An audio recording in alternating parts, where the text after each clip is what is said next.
오늘 우리에게 주신 하나님의 말씀은 요한복음 20장 19절로 23절 말씀이 되겠습니다. 우리 한 구절씩 교독하도록 하겠습니다. 19절입니다. 이날 곧 안식 후 첫날 저녁 때에 제자들이 유대인들을 두려워하여 모인 곳의 문들을 닫았더니 예수께서 오사 가운데 서서 이르시되 너희에게 평강이 있을지어다. 이 말씀을 하시고 손과 옆구리를 보이시니 제자들이 주를 보고 기뻐하더라. 예수께서 또 이르시되 너희에게 평강이 있을지어다. 아버지께서 나를 보내신 것 같이 나도 너희를 보내노라. 이 말씀을 하시고 그들을 향하사 숨을 내쉬며 이르시되 성령을 받으라. 같이 너희가 누구의 죄든지 사하면 사하여질 것이요 누구의 죄든지 그대로 두면 그대로 있으리라 하시니라. 아멘. 네, 이 귀한 말씀을 우리가 오늘 생각하려고 합니다. 부활의 의미라는 제목으로 말씀을 들으려고 합니다. 잠깐 기도하겠습니다. 부정한 종을 통하여서 이 시간도 살아계신 주 예수 그리스도여 말씀하옵소서. 저희가 듣겠나이다. 하나님께서 하시는 말씀, 주님께서 행하신 일들, 또 그것이 지금까지 그대로 살아 역사하고 계시는 그런 진리임을 저희가 믿사오니 오 주님 저희에게 믿음과 사랑과 소망을 더하사 이 말씀에 응답하여 부족함 없이 살아가는 한 주간 되게 붙드시고 인도해 주옵소서. 능력을 덧입혀 주시옵소서. 말씀으로 역사하옵소서. 예수님 이름으로 기도드리옵나이다. 아멘. 예수님이 부활하신 사건을 저희가 몇 주에 걸쳐서 생각하고 있습니다. 무덤이 비어있는, 예수님은 시체로 무덤 속에 가만히 계시지 않고 살아나셨고 그곳에 계시지 않습니다. 어디에 계십니까? 우리와 함께 계시고 지금도 살아 역사하고 계심을 믿습니다. 주님을 사랑하는, 어떻게 된 것인지 그 주님의 약속하신 말씀들 잘 깨닫지 못하고 이해하지 못했었지만 자기가 보는 관점에서 주님을 사랑함으로 주님을 위해서 눈물을 흘리고 안타까워했던 한 여인에게 주님께서는 찾아오셔서 이 놀라운 부활의 증인이 되는, 첫 번째 증인이 되는 놀라운 축복을 주셨습니다. 그런 주님을 사랑하는 마음으로 주님을 섬기고 따라가는 자들에게 주님은 또 새롭게 새로운 사명을 주시는 줄로 믿습니다. 오늘 그 이후에 그 부활의 아침이 지나가고 저녁이 되었을 때에, 안식 후 첫날 저녁 때가 되었을 때 일어났던 예수님께서 자신을 제자들에게 나타내 보이셨던 그런 사건을 살펴보는 것입니다. 안식 후 첫날 저녁 때 예수님이 부활하셨는데 제자들의 모습을 보십시오. 가서 뭔가 힌트를 봤었습니다. 아침 새벽 일찍이 예수님이 무덤에 계시지 않고 또 막달라 마리아를 통해서 살아계심을 보여주셨고 막달라 마리아가 그 발을 만졌고 이렇게 말씀하라고 전해주신 것을 전했음에도 불구하고 제자들은 그들의 삶에 별 변동과 변화가 나타나지 않고 여전히 두려워하고 있는 모습들이 보여집니다. 유대인들을 두려워해서 모여 있었고 또 문에 침입해서 우리를 잡아갈까 이런 두려움 가운데 문들을 닫아 걸고 있는 그런 상황입니다. 예수님께서 오셔서 그 가운데 서서 말씀하십니다. 어땠을까요? 제자들의 생각. 모여서 제자들끼리 또 뭐 얘기하고 있었겠죠. 어떻게 해야 되냐. 유대인들이 우리를 어떻게 해코지하지 않겠느냐. 예수님이 부활하셨다는데 정말일까? 뭐 이런 얘기들을 아마 식사 후에 나누고 있었을 것입니다. 예수님은 그때 그들 가운데 서서 말씀하시죠. 너희에게 평강이 있을지어다. 주님께서는 제자들을 책망하지도 않으셨고 그들에게 뭐 다른 말씀을 하지 않으셨고 평강이 있을지어다. 샬롬 to you 이렇게 말씀하십니다. 평강이 있기를 바란다. 이것은 처음에 이스라엘 사람들이 서로 만나면 안녕하세요 이렇게 우리가 말하는 것과 같은 그런 반갑습니다 이런 인사 말이기도 합니다.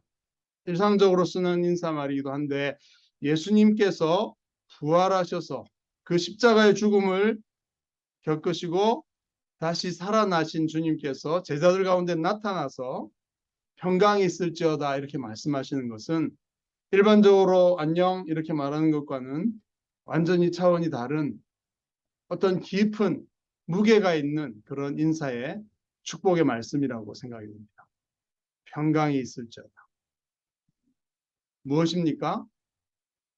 이 평강은 예수님께서 돌아가시기 전에 제자들에게 그 다락방에서 하셨던 말씀. 내가 너에게 평안을 끼치느니 나의 평안을 너에게 준다. 내가 너에게 주는 것은 세상이 주는 것 같지 아니하니 마음에 근심하지도 말고 두려워하지도 말라. 제자들이 예수님이 떠난다는 얘기 앞에서 두려워하던 그들에게 돌아가시기 전에 하셨던 그 말씀이었죠. 평안. 이것은 어떤 평안입니까? 그리고 예수님께서 그 평안을 어떻게 이루셨습니까? 십자가에서 영혼을 하나님 앞에 올려드리면서 다 이루었다. 예수님께서 하나님의 뜻에 온전히 순종하시고 다 이루신 가운데 우리에게 주시는 그것이 무엇이냐 하면 평안인 것이죠. 예수님께서 제자들에게 우리들에게 평안을 약속하셨고 그 참된 평안을 허락하기 위해서 주님은 십자가에서 죽으심으로 그 모든 하나님의 뜻을 이루셨다라고 말할 수 있겠죠. 하나님 우리에게 평안을 주기 위해서. 그 평안은 무엇입니까? 이 평화, peace, 샬롬은 무엇입니까? 하나님과의 관계, 원수되었던 하나님의 눈을 피해서 도망가기만 그 심판을 피하면서 도망다닐 수밖에 없던 하나님과 원수되었던 우리에게 하나님의 용서와 사랑과 회복의 말씀, 거기에서 오는 참된 평안이죠. 예수님의 십자가에서 죽으심을 통해서 하나님과 우리 가운데 막혀 있고 원수되었던 하나님 우리와 원수되려고 하는 분은 아니시죠. 우리가 하나님께 불순종하고 교만하고 하나님처럼 되겠다고 하면서 하나님을 우리 삶에서 내어 쫓아버렸던 그런 죄를 통해서 하나님과 원수되었던 우리와 하나님과의 관계가 완전히 다시 하나님의 아들, 하나님의 딸로 회복된 둘째 아들이 자기 부모의 모든 재산을 다 탕진해버리고 돌아갈 근거가 없었지만 그냥 아버지께 그냥 돌아왔을 때 아버지는 모든 것들을 용서하고 가락지를 끼워주고 아들과 딸로 상속자로 하나님 나라의 상속자로 그 아들 범죄한 아들 집 나갔던 아들을 받아주셨던 그 하나님이 예수 그리스도의 십자가를 통해서 우리를 온전히 받아주시기로 다들 근거와 모든 문제가 다 해결되어서 그냥 받아주시기에 아무 부족함이 없는 아버지께로 가는 길을 열어주신 예수 그리스도께서 이루신 그 놀라운 구원을 통해서 우리에게 주신 것은 평안인 것입니다. 그리고 이 평안에는 관계가 회복됐으니 그게 아니라 앞에 말씀한 것처럼 하나님 나라의 모든 것들을 상속받을 수 있는 하나님의 축복과 역사와 도우심을 우리에게 허락하셔서 풍성한 하나님의 공급하심과 은혜와 도우심을 경험할 수 있는 그런 온전한 회복의 부분까지 포함한 것이 평안입니다. 그래서 우리가 하나님의 평안 가운데 주님이 주시는 평강을 십자가를 통해서 누렸고 이 부활, 예수님이 부활하셨다는 뜻은 이 다 이루었다는 말씀이 정말로 성취되었다. 그래서 우리에게 진정한 평안이 임하게 되었다. 평안을 끼치노니 그게 말로만이 아니라 실제로 우리에게 가슴 피부로 와닿도록 우리에게 평안을 막 쏟아 부어주시는 그런 느낌이 그런 의미가 있는 평안의 소식이라는 것이죠. 그래서 예수님 안에서 우리가 평안을 얻게 되었습니다. 여러분 맞습니까? 누리고 계십니까? 마음의 평안. 여러분 우리가 진짜 이 너에게 평강이 있을지어다 이렇게 말씀하신 것이 정말 우리의 삶에 이루었다는 것을 받아들이고 믿으셔야 됩니다. 우리가 두려워할 게 뭐 있습니까? 제자들이 두려워하는 건 뭐였겠어요? 예수님처럼 죽으면 어떡하나 뭐 극단적으로 그런 거 아니었겠습니까? 근데 우리가 두려워하고 불안한 것들이 혹시 있다면 그 극단은 무엇인가요? 죽는 겁니까? 병이 들고 몸이 아프고 불편하고 돈이 없어서 굶어 죽는 게 두렵습니까? 그런 일이 생길까요, 우리에게? 근데 우리에게는 원인을 알 수 없는 어떤 불안들이 있고 평안을 빼앗아가는 우리 감정을 이렇게 건드리는 것들이 있을 수 있죠. 그러나 이 말씀, 너에게 평강이 있을지어다. 제자들은 또 예수님의 손과 옆구리를 보고 아주 기뻐하는, 예수님이 정말 죽으신 그분이 맞구나. 육체로 죽으시고 다시 부활하신 게 맞구나. 이걸 확인하면서 기뻐하는. 그래서 평안과 기쁨이 바로 우리 주님께서 부활을 통해 우리에게 허락하신 놀라운 축복이고 근본적인 목적이었다는 것을 알 수 있어요. 우리의 삶의 그런 모습은 예수님이 부활하셨다는 걸 여러분 우리가 믿는다면 우리의 삶의 모두는 뭡니까? 평안이요, 기쁨이어야 된다. 아멘으로 받으시기를 바랍니다. 너희가 근심하나 내가 다시 너희를 보리니 너희 마음이 기쁠 것이고 너희 기쁨은 빼앗을 자가 없으리. 제자들은 이후로부터 예수님 손과 옆구리를 보고 그분이 맞다는 것을 확인한 다음에 죽으신 그분이 정말 살아났다는 것을 확인하고는 기뻐했습니다. 하나님과의 관계가 회복된 것과 하나님이 아버지가 되셔서 부족함이 없도록 공급하신다는 것과 하나님께서 우리에게 주시는 거기에서 오는 기쁨들, 이것들이 우리에게 주어진 것입니다. 이것을 믿음으로 받고 어떤 상황에서든지 평안하고 기쁨을 누리겠다. 이렇게 결단하시기 바랍니다. 어떤 것도 우리의 마음을 평안을 빼앗아가거나 기쁨을 빼앗아갈 수 없게 하겠다. 죽어도 살 것입니다. 우리 주님께서 말씀하신 것처럼 우리는 죽는다, 어떤 상황들이 펼쳐진다 해도 우리는 예수님이 부활하셨다는 것을 믿고 예수님을 구주로 영접하고 붙들고 살기 때문에 우리는 다시 예수님의 부활에 참여하게 되었다는 것입니다. 뭘 두려워할 게 있겠어요? 뭐 때문에 슬퍼하고 절망할 것이 있겠습니까? 기뻐하면 되는 것이고 평안하면 되는 것입니다. 그런 모습으로 살았으면 좋겠습니다. 예수님의 부활의 첫 번째 의미는 무엇이라고요? 평안과 기쁨. 어느 누구도 빼앗아갈 수 없는 이 것들. 여러분, 이 땅에 부자는 더 걱정이 많죠. 내 재산을 어떻게 지킬까? 내 가까이 있는 측근 누가 나를 배신하고 내 것을 어떻게 사기치고 뺏어가지 않을까? 이런 거 있지만 우리 하나님의 손에 붙잡혀서 그 부자이신 하나님의 보호하심과 공급하심 가운데 살아간다면 약간 우리가 섭섭하거나 슬프거나 힘들거나 불안할 때는 뭡니까? 하나님의 큰 계획과 우리의 생각이 서로 안 맞아가지고 이거 빨리 됐으면 좋겠는데 하나님은 좀 더 다른 생각이 더 좋고 더 높은 생각, 더 선하신 생각, 최선의 생각이 하나님께 있다. 우리가 그것을 믿는다면 내 생각대로 되지 않고 일이 잘 풀리지 않는 그런 상황에서도 다른 이유가 있을 것이고 하나님께서는 그것을 통해서 합력하여 선을 이루시는 선하신 하나님, 능력의 하나님, 부활의 주님이심을 우리가 믿는다면 평안을 빼앗길 이유가 없는 것이고 기뻐하지 않을 이유는 없는 것입니다. 이제 주님이 부활하셨다는 이 놀라운 소식으로 인해 약속하신 이 평안과 기쁨이 우리의 삶에 정말 이론이 아니라 실제적으로 우리의 삶 속에 그것이 적용되고 살아 움직이는 그런 평안과 기쁨의 삶이 되시길 바랍니다. 기억하십시오. 주님의 부활하신 첫 번째 의미는 평안과 기쁨의 회복이고 누림인 것입니다. 두 번째로 주님께서는 또 평강이 있을지어다라고 말씀하시면서 이렇게 말씀하십니다. 아버지께서 나를 보내신 것 같이 나도 너희를 보내노라. 같이 한번 해볼까요? 읽어볼까요?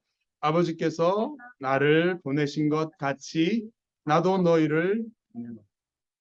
이 요한복음에서 아버지께서 나를 보내신 것 그리고 그것처럼 내가 너희를 보낸다. 이것은 상당히 중요한 의미를 갖고 있는 계속 반복되는 주제 같은 것이라고 할 수 있습니다.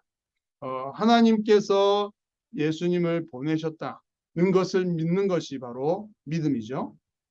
하나님께서 그 아들을 독생자를 세상을 사랑해서 보내셨다. 그것을 믿는 것입니다.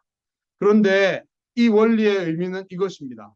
13장 요한복음 13장 20절에 나오는데요. 내가 진실로 너에게 이르노니 내가 보낸 자를 영접하는 자는 나를 영접하는 것이고 나를 영접하는 자는 나를 보내신 이를 영접하는 것이다.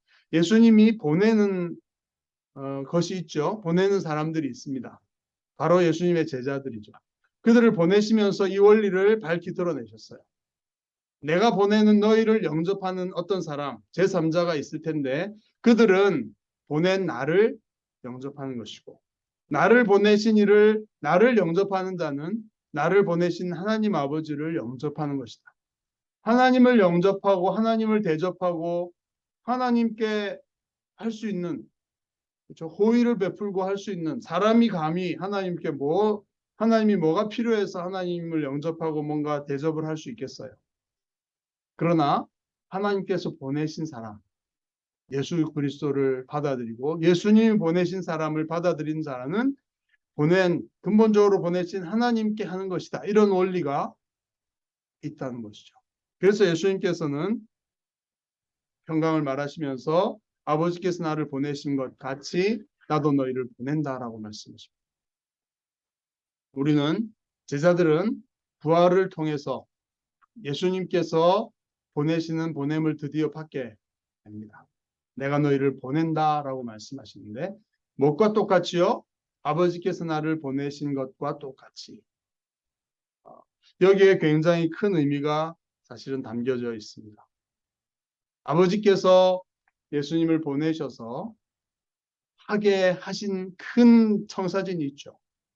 이 땅에 하나님의 나라가 시작되게 하시고 보이지 않는 하나님, 정말 신비 속에 감춰져 있던 그 창조주 하나님, 초월자이신 그 하나님을 세상 가운데 그분이 어떠한 분인지를 드러내는 그런 일을 시작하셨습니다. 예수님께서는 마태복음 17장에서 하나님 아버지께 돌아가는 그 대제사장의 기도를 드리면서 이렇게 말씀하셨죠. 나는 아버지께서 내게 주신 말씀들을 그들에게 주어 제자들 그들은 이것을 받고 내가 아버지께로부터 나온 줄을 참으로 알고 아버지께서 나를 보내신 줄도 믿었습니다. 하나님이 어떠하심을 드러내는 계시라고 하죠. revelation, reveal. 하나님이 어떤 분인지를 드러내고 계시해 주는 이 일을 하기 위해서 예수님이 오셨죠. 그래서 예수님의 이름은 태초에 말씀이 계십니다. 말씀은 말은 메시지를 전달하고 뭔가를 의미를 드러내는 일을 하지 않습니까? 하나님의 말씀인 것이죠. 예수님이 그런 의미에서 하나님이 어떠한 분인지를 말씀을 주셔서 드러내신 것처럼 그런데 예수님이 십자가에 죽으시고 부활하셨는데 그러면 완성된 것입니까?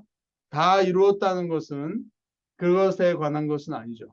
예수님께서 오셔서 하라고 하신 하나님의 일, 땅 끝까지 하나님의 어떠하심을 드러내는, 계시하는, 말씀을 전하는, 말씀의 빛을 비추는 그 일이 다 이루고 완성된 것은 아닙니다. 그죠? 예수님이 부활하시면서. 그래서 예수님께서는 자신이 하는 일을 맡겨 주셔서 그 일이 계속되는 것이 필요하다고 하시면서 제자들을 보내신 것입니다. 자, 여기에 굉장히 중요한 의미가 있고 우리가 이 땅을 살아가고 존재하는 궁극적인 목적과 의미와 가치가 포함되어 있는 것입니다. 아버지께서 나를 보내신 것 같이. 여기에 이제 약간 영어 문법, 그리스어 문법이 필요한데 이것은 완료형입니다. 완료형. 영어로 나와 있나요? has sent me. As the Father has sent me, I send you. 이렇게 하는 거죠. has sent me. 여러분 완료형의 의미는 뭐죠? 보내셨다는 과거의 사건이 있지만 그것이 has, 지금 보내셨다는 과거의 행위가 지금에까지 효과가 있고 영향을 미치고 있는 이것을 의미하는 것이 has sent입니다. sent는 보냈다는 뜻인데 과거에 보냈지만 has, 지금도 보낸 것이 효과가 계속되고 있는 것을 말하죠.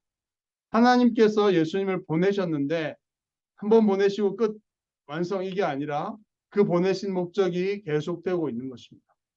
그러나 예수님께서 이 땅에서 육체로 계속 그 일을 하고 계실 수는 없기 때문에 제자들을 보내신 것이죠. 그래서 그 말은 무엇이냐 하면 예수님께서 제자들에게 맡기신 어떤 사명과 일이 있는데 그것은 우리에게 덜렁 너희끼리 어떻게든 해봐라 이게 아니라 예수님 자신이 하시는 일이 계속되고 있다는 거죠. Continue. 예수님께서는 제자들을 떠나시지만 그들을 보내시면서 내가 아버지께 보냄받은 그 일을 계속해서 너희가 맡아달라 이렇게 말씀하시는 거죠. 그 일이 지금 현재 계속되고 있고 진행되고 있다는 것을 의미하는 것이죠. 그래서 우리가 이 땅에서 뭔가 주님을 위해서 어떻게 살 것인가, 무엇을 할 것인가 할 때 오늘 이 말씀은 명백하게 예수님이 이 땅에 오셔서 뭘 하셨습니까? 말씀을 전해주고 하나님의 어떠하심을 나타내주는 일을 하셨는데 우리가 예수님을 통해 하나님을 알게 된 그만큼 성경을 통해 알게 된 그 말씀을 세상에 말씀의 빛을 전해주는 일. 그래서 그들이 하나님을 알고 하나님께 응답할 수 있도록 그 말씀이신 예수 그리스도의 사역을 계속해서 해나가는 일이 바로 우리가 해야 될 일이죠. 그런데 그것은 우리의 능력과 우리의 지혜로만이 아니라 우리 주님께서 우리와 함께 계시면서 내가 하는 일을 그 사람도 할 것이다. 나를 믿는 자는 내가 하는 일을 그도 할 것이고 또한 그보다 큰 일도 하리니 이는 내가 아버지께로 갑니다. 하나님 아버지께로 가셔서 우리와 단절되는 게 아니라 우리와 함께 계시면서 우리를 통해서 주님이 하셨던 그 일을 더 놀랍게 더 큰 일을 할 수 있도록 더 크게 역사하시겠다. 이렇게 약속하고 계십니다. 자, 더 큰 일이라는 게 어떤 걸까요? 예수님이 하신 큰 일은 기적도 행하셨고 귀신도 쫓아내시고 병도 고치고 또 말씀을 통해서 믿게 되는 전도의 열매들을 맺으시고 많은 자들이 주님의 제자가 되는 이런 일들이 있었는데 그보다 더 큰 일들을 우리를 통해 하시겠다. 사실 땅끝까지 가야 되기 때문에 예수님이 하셨던 것보다 더 큰 일들이 나타날 필요가 있죠. 그 일들을 주님은 약속하고 계십니다. 그래서 내가 아버지께서 나를 보내신 것처럼 나도 너희를 보낸다는 것이 그냥 어떤 형식적인 말이 아니라 깊은 의미가 담겨 있는 사명을 주시고 내가 해야 될 일인데 너희가 이어서 꼭 해달라. 계승해달라. 그런 것이고 약속도 하고 계시죠. 너희와 내가 함께 있으면서 내가 했던 것보다 더 큰 일을 하게 내가 하겠다. 나에게 그런데 무엇을 하라고 합니까? 14장에서 그 말씀하셨는데 13절 14절에 한번 보시면 내 이름으로 무엇이든지 구하면 내가 행하겠다. 그렇죠? 그렇게 해서 아버지로 하여금 아들로 말미암아 궁극적으로 하나님이 영광을 받으시도록 그리고 내 이름으로 무엇이 내게 구하면 내가 행하겠다는 얘기를 또 하십니다. 우리가 할 일은 뭐냐 하면 주님, 우리를 주님이 보내셨으니 하나님께서 예수님을 보내시고 하나님의 능력을 나타내게 하신 것처럼 이제 예수님이 우리를 보내셔서 우리가 말씀을 전하고 하나님의 일을 하나님의 영광을 나타내는 사역을 감당할 때 착각하면 안 됩니다. 오해하면 안 됩니다. 목사나 전도사만이 아니라 모든 믿는 자, 나를 믿는 모든 예수님의 제자가 된 자들에게 이런 일들이 나타나는 것입니다. 그래서 내가 보통이 아니다. 나는 누구라고요? 예수님께 보냄받은 자다. 그렇게 자기의 아이덴티티를 확실하게 하셔야 됩니다. 영국에 살든 한국에 살든 중국에 살든 어디에 살든 간에 우리는 하나님께 예수님께 보냄받은 주님의 제자라는 사실. 그리고 주님과 함께 계시면서 엄청난 능력과 역사하실 것이다. 근데 문제는 뭡니까? 어떻게 합니까? 주님께 기도하는 것입니다. 기도를 통해서 우리가 이곳에서 이 하이스트릿을 축복하고 뉴월든을 축복하고 한국 사회를 축복하고 문제가 많지만 그렇게 할 때 주님께서 하셨던 그 놀라운 일들이 주님의 역사가 지금도 이곳에서 현실적으로 2000년 전이 아니라 지금도 살아계신 주님이 역사하실 것이라는 것을 말씀하셨다는 것입니다. 그것을 믿어야 됩니다. 함께 믿읍시다. 주님이 하실 일을 기대하고 주님이 하셨던 말씀을 전하고 그들 위해 기도합시다. 그러면 그 이상은 우리가 뭘 할 수 있겠어요? 그러나 주님께서 구하든지 내가 행하겠다. 두 번이나 말씀하셨죠. 14장 13절 14절입니다. 너희가 내 이름으로 무엇이든지 구하면 내가 행하겠다. 하셨으니까 확실하고 분명하고 구체적으로 주님께 구합시다.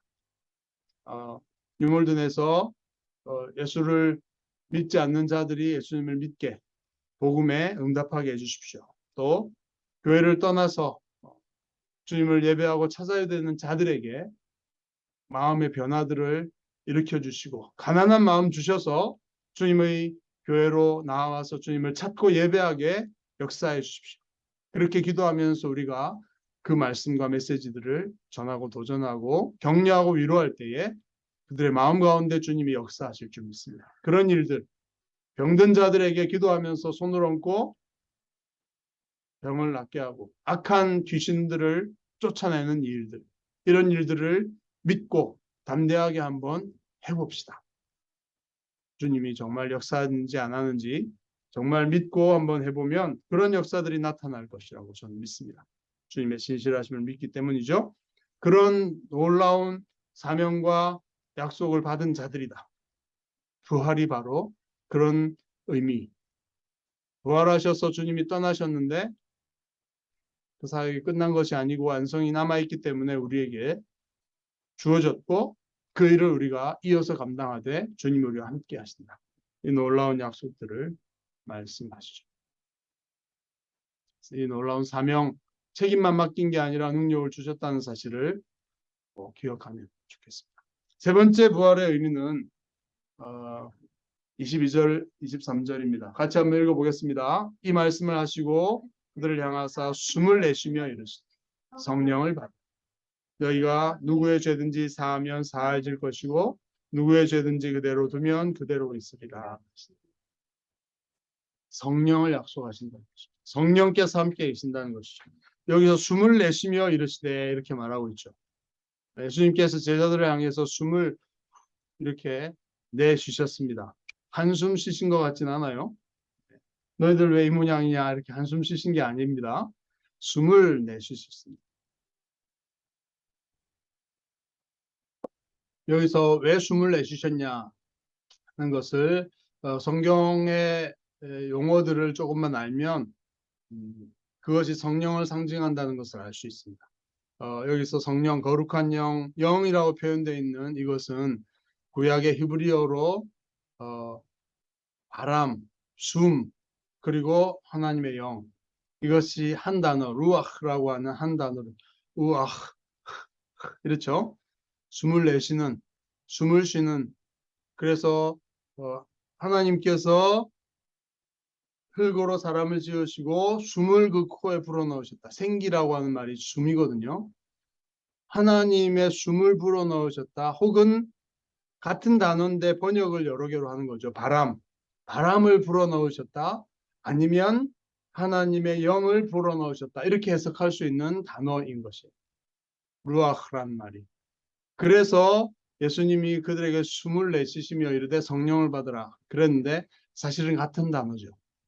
후하고 숨을 내쉬시면서 숨을 받아들여라 이렇게 말씀하신 것일 수도 있고 성령을 불어넣으시면서 성령을 받으라고 말하신다고 번역할 수도 있는 그런 얘기입니다. 태초에 하나님께서 사람을 흙으로 지어놓고 그곳에 하나님의 숨, 생명의 기운이죠. 생기 이렇게 번역되어 있죠. 그것을 넣으셔서 창조, 새 생명이 살아 움직이는 창조가 완성된 것처럼 이제 죽어있던 우리의 육체에 다시 예수님이 부활하셔서 약속하신 성령을 불어 넣어 주시는 것입니다. 그리고 성령을 받으라고 하시는 거죠. 자, 이 놀라운 약속은 에스겔서의 37장에 이렇게 나와 있습니다. 9절 10절에 보면 에스겔에게 골짜기의 마른 뼈들을 향해서 생기를 향하여 대언해라. 여호와께서 말씀하시기를 생기야 사방에서 와서 이 죽음을 당한 자에게 불어서 살아나게 해라. 그래서 생기가 그들에게 들어가니까 살아나서 큰 군대가 되었다. 이건 환상이죠. 근데 하나님의 생기, 하나님의 숨, 성령을 상징하는 것입니다. 성령을 가리키는 것입니다. 성령께서 사람들 속에 들어가시면 영적으로 죽어있는 많은 사람들이 예수를 믿고 성령을 받게 되면 큰 군대와 같이 새로운 생명을 가진 존재들로 다시 놀랍게 일어날 것이다. 말씀하고 있습니다. 그래서 부활의 오늘 말씀을 통해 세 번째 의미는 성령, 놀라운 약속의 성령을 비로소 제자들에게 불어넣어 주셨다. 에스겔에 나와 있는 큰 군대로 제자들이 일어날 수 있게 성령을 주셨다. 사실 앞에서 사명을 주신 것과 주님이 함께 계시겠다는 것과 또 연결이 되죠. 성령으로 말씀을 알고 그 말씀을 성령으로 선포하고 가르치고 성령으로 기도하고 성령으로 사역하고 그렇게 행할 때에 성령께서 그 말씀과 함께 역사하셔서 듣는 자들의 마음을 열게 하시고 성령이 들어가서 그들을 생명이 있는 새 창조의 새로운 생명을 얻는 놀라운 구원의 현장이 되게 하신다. 성령께서 함께 하신다는 것을 얘기합니다. 자, 그런데 우리 질문은 이것입니다. 이런 놀라운 약속을 부활을 통해 주셨는데 현실엔 왜 이렇게 열매가 없어 보이느냐? 교회가 꽉꽉 차야 될 것 같은데 예수님보다 더 큰 일이 막 나타나면 그런 생각을 하게 되죠. 오늘 이 부활하신 예수님이 지금도 살아계시고 오늘 이런 찬양도 되었죠. 이곳에 오셔서 앉으시고 예배를 받으십시오. 저는 그 기도와 우리의 진실한 찬양과 예배를 통해서 이 자리에 계심을 믿습니다. 그런데 왜 이런 놀라운 열매들이 나타나지 않느냐 하는 질문들을 할 수밖에 없어요. 그거 해야 됩니다. 그죠? 안 그러면 우리가 그냥 착각과 환상 속에 사는 것일 뿐이죠. 왜 이런 일들이 열매로 사람들의 마음이 변화되고 예배처로 와서 하나님을 찾고 예배하고 말씀을 사모하고 하지 않느냐. 그 이유는 이런 것입니다. 성령을 약속하신 15장 25절 26절에 보면 그들의 율법에 기록된 바 이유 없이 나를 미워하였단 말을 응하게 하려 합니다. 그래서 세상이 너희를 미워하면 이 15장 앞에 보면 그런 말씀들이 있었습니다. 세상이 너희를 미워하면 너희보다 먼저 나를 미워한 줄 알아라. 세상이 예수님을 대적하고 거부하는 악한 역사에 이용되고 있기 때문이죠. 그리고 예수님 자신을 미워하는 것이 또 세상의 반응이었습니다. 소위 종교 지도자들이나 실제로 예수님을 따랐던 자들이 몇백 명 각 마을에 있다고 하더라도 실제로 주님을 따라서 움직였던 제자들은 많이 쳐봤자 몇백 명이 됩니다. 이 유월절에 올라온 사람들. 그러나 예수님을 반대하고 죽이려고 했던 그리고 그들이 무서워서 그들에게 동조했던 사람들은 몇십만이나 모였던 그 유월절 인파 중에 많은 사람들이었죠. 사실 예수님의 사역도 그래서 아마 나보다 큰 일을 할 것이라고 말씀하시고 계획하셨는지 모르겠습니다. 예수님에 대한 그 시대에 3년이나 예수님이 사역했음에도 불구하고 예수님께 긍정적으로 반응하고 주님을 따랐던 자들은 많지 않았고 숫자로 표 대결로 볼 때 많지 않았고 그것은 세상 예수님을 미워한 세상의 악한 세력들이 있었다는 사실을 말해줘. 근데 그들에게 성령을 보내셔서 내가 아버지께로부터 보낼 성령 보혜사 진리의 성령이 오실 때 그가 나를 증언하실 것이다. 이 성령께서 증언하시는 일은 구원하고 변화시키는 일을 하시지만 그러나 모든 사람들이 그렇게 되는 것은 아니고 예수님에 대해서 거부하고 여전히 선악과 앞에서 자기가 신이 되겠다. 하나님 없이 내가 내 마음대로 살고 싶다고 하나님을 믿지 않고 거부하는 자들에게는 하나님의 심판이 임하는 것입니다. 그래서 그들에게 성령께서 하시는 일은 의에 대해서 죄에 대해서 심판에 대해서 세상을 책망하는 것이라고 말하고 있습니다. 성령이 오셔서 죄에 대해서 책망하시는데 그들이 믿지 아니함. 그러나 그 책망을 달게 받아들이고 회개하는 자들에게는 진리의 빛이 비춰지도록 성령께서 역사하시지만 그렇지 않는 자들에게는 책망하시고 심판을 선언하시는 그 부정적인 일들이 나타나는 것입니다. 오늘 우리가 살고 있는 뉴몰든이나 우리 교민 사회는 어떨까요? 믿는 자들이 오늘 예배드리러 가는 줄로 압니다. 그러나 낙심한 자들도 있겠고 그렇게 된 자들 하나님에 대해서 또 우리 탈북민들 만나서 보면 탈북 과정에서 한국으로 빨리 가려면 거기 그 모여 있는 그렇게 숨어 살고 있는 뭐 태국이나 이런 데서 그곳에서 관장하고 있는 목사님한테 잘 보여야 빨리 줄 서기 때문에 믿지도 않는데 새벽에 막 나가서 새벽기도 드리고 이러면서 되게 웃겼다. 뭐 막 키득키득 웃었다 처음에 보고 그런 분들 얘기도 들었습니다. 그렇게 해서 그분들이 믿었냐? 교회와 그런 것에 대해 감사한 마음은 목사님들의 사역에 대해서 감사한 마음은 있지만 좀 하나님에 대해서는 부정적인 강압적으로 믿게 하고 그런 분위기. 누가 의도적으로 만들었을 수도 있고 그렇지 않을 수도 있지만 그게 선한 일이 열매로 맺어지지 않은 경우들도 있죠. 어쨌든 그런 얘기들을 들었습니다. 그래서 복음을 접하기는 했지만 부정적인 생각과 거부감이 생겨서 또 어떤 분들은 찬송가도 잘 알아요. 기타반에 오셔서 찬양 같은 거 붙이면 막 따라 부르기도 하고 찬송가는 특히 아는 분들이 있는데 지금은 나보고 교회 하나님에 대해서 얘기하지 말라 이렇게 말합니다. 뭔가 낙심하고 실망한 일이 있었던 것 같습니다. 교회를 통해서. 그런 분들의 마음에 역사한 악한 그런 일들이 악한 어둠의 역사들이 있었다고 생각하고 상처를 준 일도 많았던 것 같습니다. 누구의 탓을 할 것이 아니지만 그들의 마음에 치유와 회복이 일어나야 될 것이죠. 그런 일들을 성령께서는 감당하게 하시는 것입니다. 그래서 그냥 쉽게 하나님께서 감히 말씀하시는데 누가 안 받아들여 이렇게 말할 수가 없는 것입니다. 예수님 당시에도 그랬고 이후에도 그런 것이죠. 성령께서 하시는 일은 이런 것입니다. 사실 예수님께서 누구의 죄든지 너희가 사하면 사하질 것이고 죄든지 그대로 두면 그대로 죄가 있을 것이다. 이것은 굉장히 쉽게 이해할 수 있는 것 같지만 상당히 복잡한 얘기죠. 예수님도 하나님의 아들을 세상에 보내셔서 심판하려고 오신 게 아니라 구원하려고 오셨지만 그러나 믿는 자는 심판을 받지 않지만 믿지 않고 거부하는 자들은 벌써 심판을 받은 것과 같다. 이렇게 말씀하실 수밖에 없는 거부하고 믿지 않는 자들이 예수님 사역 가운데도 반응들이 있었다는 것. 그것을 우리가 생각해야. 그래서 이 사역이 너무 쉽진 않다. 그렇죠? 복음만 전하면 거둬들이는 추수할 때가 아닌 거부하고 반발하고 도리어 죽이려 하고 미워하는 그런 시대도 많이 있고 그래서 그것은 우리 때문이 아니라 우리 예수님 우리를 보내신 그분 하나님을 향해 반역하고 거부하는 세상이기 때문입니다. 그래서 예수님은 심지어 9장에서 이런 말씀도 하셨죠. 내가 심판하러 왔다. 보지 못하는 자들은 보게 하고 본다고 하는 자들은 맹인이 되게 하려.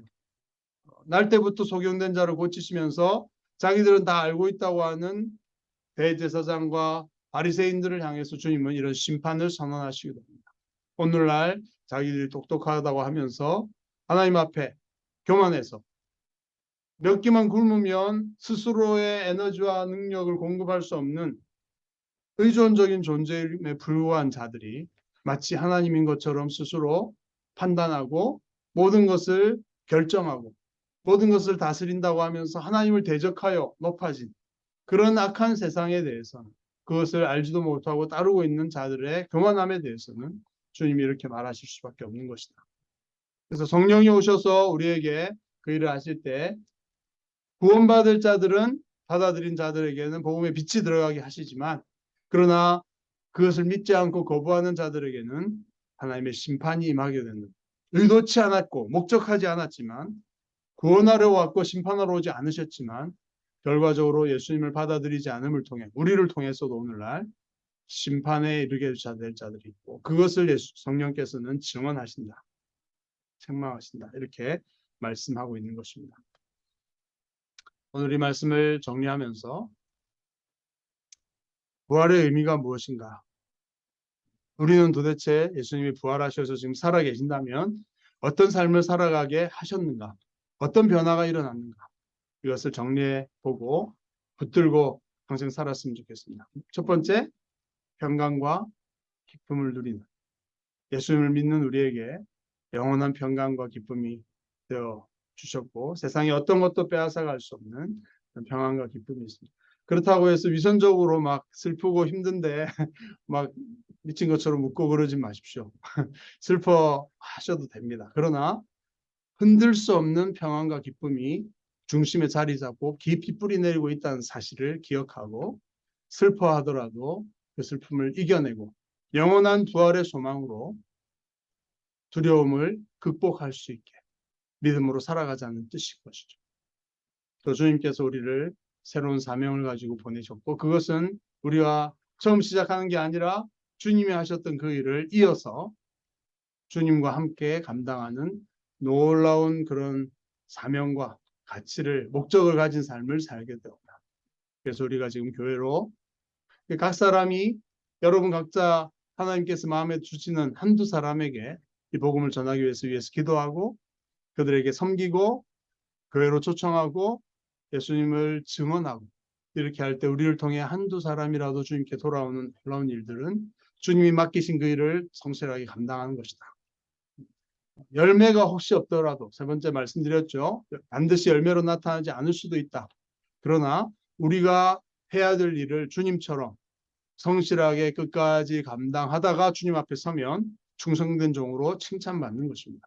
열매와 결과는 주님께 달려있는 것이지 우리의 것이 아닙니다. 그래서 우리를 통해 열매를 맺었다고 우리가 잘나서 우리가 십자가에 죽어서 구원한 게 아닌데 대단하게 자랑할 일도 없습니다. 다만 일꾼으로서 맡은 사명에 잘 감당했노라 똑같은 칭찬을 받는 것이죠. 열매가 있건 없건. 그 사실을 꼭 기억하면 좋겠어요. 그래서 이 자리가 비어 있다고 해서 낙심할 필요 없고 우리가 끊임없이 그들을 위해 기도하고 복음을 전하고 사랑으로 섬기고 있느냐 그것으로 100점이다. 그렇게 생각하시면 좋겠습니다. 그 일을 위해서 세 번째 숨을 불어넣으시며 성령을 주셨고 성령께서 우리와 함께 역사하셔서 우리를 통해서 세상이 구원받기도 하고 심판받게 되는 그 중요한 일이 우리의 손끝에 우리의 발끝에 달려있다. 그런 의미에서 영국에 우리가 와 있는 목적과 의미는 대단한 것입니다. 그렇죠? 우리는 다른 이유로 왔을 수 있지만 이곳에 그리스도의 제자로 보냄받아 왔기 때문에 성령으로 역사하시는 주님과 함께 그 사명을 가지고 와 있기 때문에 우리는 이 땅에 필수적으로 존재해야 될 자들. 은주님, 비자는 필수적으로 나와야 됩니다. 그렇게 저는 믿고 기도하고 있습니다. 그래서 주님 앞에 담대하게 그렇게 기도하면서 먼 미래가 아니라 지금 내가 오늘 만나는 사람들에게 그들을 축복하고 기도하고 우리가 해야 될 일들을 성실하게 감당하고 복음을 전하고 섬기고 해나가는 가운데 장렬하게 멋지게 이 부활의 주님의 목적을 이뤄나가는 멋진 삶 살아갈 수 있기를 축원합니다. 기도하겠습니다. 하나님, 부활하신 예수 그리스도를 통해 우리에게 영원한 아무도 뺏을 수 없는 평안과 기쁨을 주셔서 감사합니다.